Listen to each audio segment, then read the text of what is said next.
Welcome back to Flashpoint. Democrat Sherry Beasley facing a tough competitor, Republican Ted Budd, backed by former President Trump. We spoke with the congressman before a national security panel here in Charlotte. I started by asking the congressman about solutions after that mass shooting in Raleigh killed 5 people. Again, our heart breaks for those that in Raleigh, the department that lost an officer, and those that have lost family members. It's just tragic. And most people aren't intrinsically political. But the two things you have to do is, one, you have to protect the Second Amendment while at the same time keeping firearms out of the hands of dangerous individuals. Those that are criminal and those that have that are known to be dangerous, perhaps have been mentally adjudicated. And I think if we do those two things, look, some legislation that I supported was fix NICS. Let's make sure that we know who those people are, and so that we keep them out of their hands. Because, again, no responsible firearms owner is ever in support of that. So you have to protect the Second Amendment and keep them out of the hands of dangerous individuals. You talked a lot about crime on the campaign trail, and overall crime is up here, homicides up nearly 25%. Yeah. You as a senator, though, what can you do about something like that? Well, again, things like supporting keeping it out of the hands of dangerous individuals while allowing people to defend themselves through the Second Amendment would be something I would support. The other is, let's make sure that we close the border and then continue to be a generous country that lets 1 million people a year in the right way, legally, with an L. But we have to stop the drug trade, which is at the border, and the human trafficking that comes along with that. And again, that's really where it starts. So much of the fentanyl, the human trafficking that we're seeing, it starts right there at the border. We lost 72,000 people last year to fentanyl overdose. Most of those are males between 18 and 45 or 50 years old. I mean, that's as much as we lost in Vietnam in 10 years. And we do that every single year here in the US, and it's absolutely tragic. So you stop the border and you let law enforcement know that you have their back, whether it's there or whether it's right here in North Carolina. All the recent polling show the economy, inflation, the #1 issue for voters.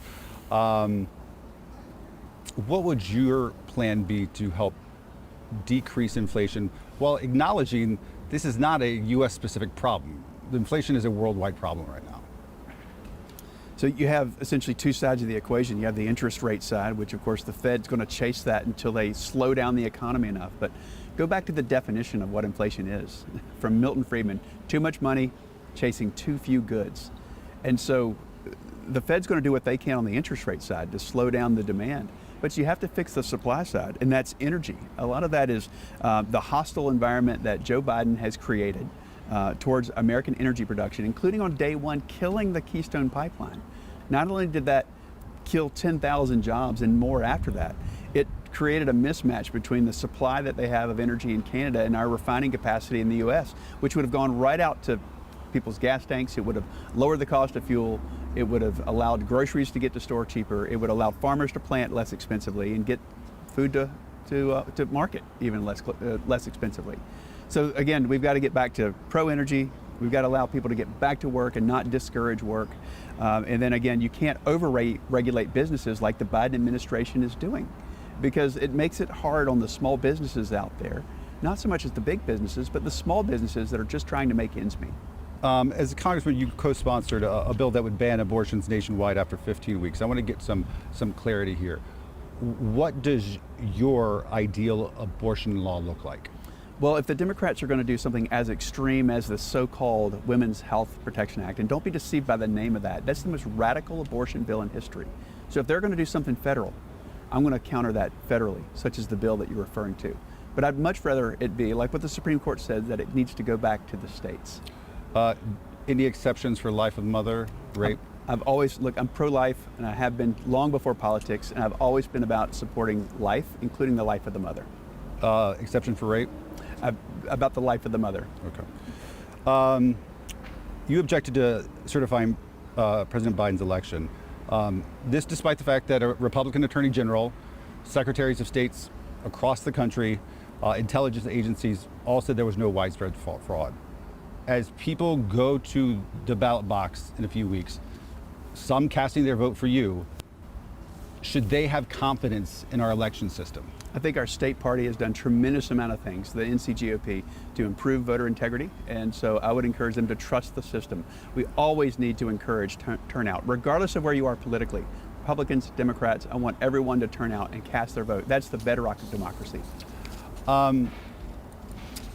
Given the fact that North Carolina is fairly evenly split between Republicans, Democrats, and independents, you ranked as one of the most conservative members of Congress, and you've criticized Sherry Beasley for being a rubber stamp for Democrats and Joe Biden. Could somebody make the argument that you are a rubber stamp for conservatives? I've always had a great record of reaching across the aisle. I'm a Republican, I'm very conservative, but when it makes sense, I'll reach across the aisle, including the USMCA, which has really helped our dairy farmers, our poultry producers here in North America, and here particularly in North Carolina. So I've got a good record of reaching across the aisle in Congress. Name a Democrat you respect. There's, how about Tip O'Neill? Okay, you're going old school, but that's an answer. Is there a living one that you could go with? Look, there's plenty, and I would just want your viewers to realize that we have elevator courtesy, and we talk with one another when there's a tragedy in someone's district. We really care about one another like that. But now we may disagree on policy, but we care about one another. Because I think some people would be surprised to hear that, because I believe you, and I think that's probably the case, but the bitterness of our politics today and the tone, people want effective governance, and they, regardless of what party. And when you run campaigns that can seem to be so negative, not just this one, but any campaign out there, what kind of compromise can you find to get taxpayers effective governments when you beat each other up all the time? Well, I'm the taxpayer hero. If you're talking about taxpayers, I'm the one that's in defense of them, because this runaway spending from Joe Biden is what's driving this inflation. And everything that he does is about dividing. He talks about unity, but everything that Joe Biden has done has been about dividing us. I'm a peaceful person.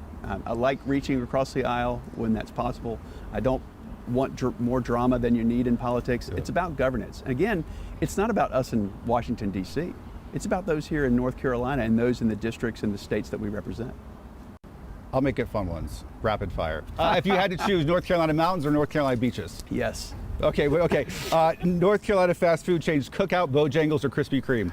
I'm from Winston-Salem, so Krispy Kreme. Krispy Kreme, okay. Best spot for barbecue in the state of North Carolina? Look, I do represent Lexington, but I've learned to love all North Carolina barbecue. Lexington is hard to beat. Hard to beat. And best season in North Carolina? Oh, I'm a fall person. Fall? It's pretty nice. Perfect. Congressman, thank you. I appreciate it. Our thanks to Ted Budd and Sherry Beasley and both their campaigns for making them available. And we'll have more Flashpoint after this.